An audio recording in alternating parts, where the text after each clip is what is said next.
Somewhere in Manhattan, the modern forbidden city of the new empire, at the summit of one of the towering steel and glass monoliths, was one of the many enclaves of luxury in the sky.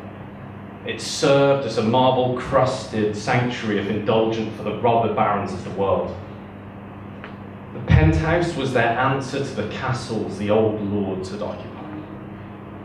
Tyler Harris, a 34-year-old hedge fund manager, stood alone on a balcony that overlooked the sea of lights that was the shimmering of the empire's crown jewel.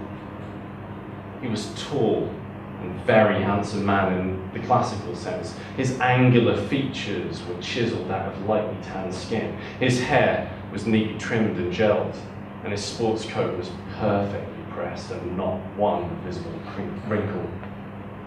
He stood with perfect posture and radiated confidence.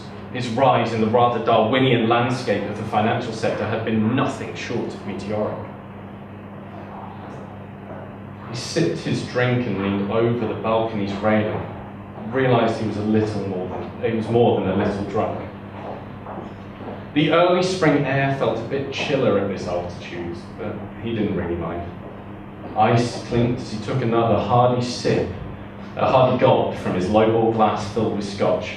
He secretly hated scotch, but it helped him to keep up appearances, and after a while he became used to it.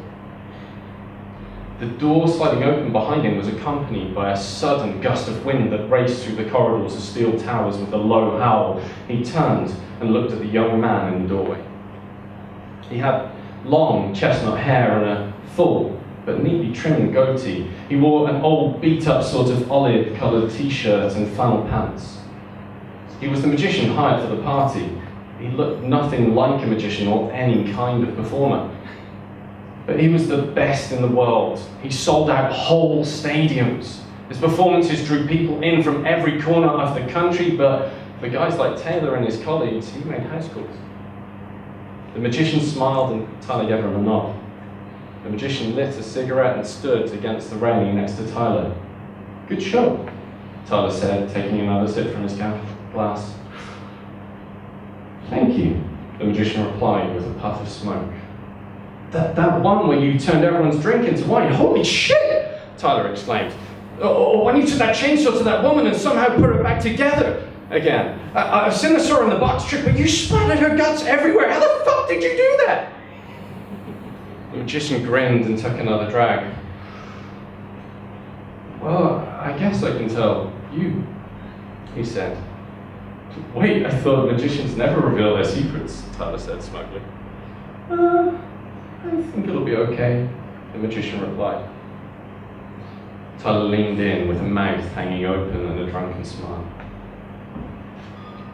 "I am Jesus Christ," the magician said. "All right, of course," Tyler said dismissively, waving his hand. "No," said, without any hint of humour. "You ain't going to give me a line of New Age philosophy crap, are you? I was done with that shit in college," Tyler scowled. "Look, you just saw me turn water into wine and then bring someone back from the dead. What more proof could you want?" the magician asked. "Okay, let's just skip past the standard questions I'm asked when someone says, 'Prove it.' You were 12 the first time you jacked it. You did it using your sister's Barbie behind the garage, and you felt terrible after you blew your load all over a caterpillar." The breath froze in Tyler's chest, and his jaw felt like an anvil. How did you do that?" he stuttered. "I can see everything," the magician Jesus replied. A haze of alcohol and the shock of the last moment seemed to vanish in the wind and was suddenly replaced by unparalleled certainty and clarity. There was no mistaking the presence of the divine. It was a power with a force beyond the century-based perceptions of the Homo sapien. "How do you see everything that's going on at once?" he asked in a shaky voice. As a human, you can't really understand omnipotence," Magician Jesus said, shrugging off the question. standing before infinite wisdom, made Tyler's inquiring human brain flood with questions. He started with the basics. Jesus, God, Lord God, whatever you prefer, he said, stumbling over almost every word. Jesus just nodded his head in a way that suggested he was thinking, get to the point. Why are you here tonight? Tyler finally finished. Magician Jesus' smile disappeared. He locked eyes with Tyler. The rapture is here, he says. This is my second coming, and this is where Armageddon begins. And you are the linchpin, and the chain of apocalyptic events about to be set in motion. Tyler was speechless. He slowly backed away and held his trembling hands to his mouth. I'm just kidding. Jesus said with a smile as wide as it was mischievous. I don't know. I just like to come down here sometimes and see what your lives are like. You had an ant farm when you were 9. You know what I mean?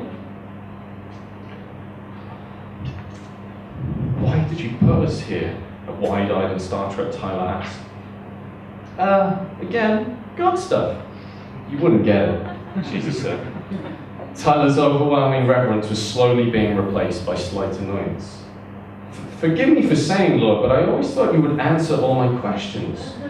Jesus shrugged and flicked his cigarette off the balcony. Look, I'll tell you why you're here at least, Jesus said. Tonight, you are going to die of heart failure. It's the result of a little genetic tweak, and your wife is going to marry Mark. They end up adopting a kid from Uganda. They name him after you, so I guess it's not all bad, but then they're gonna... He stopped mid-sentence.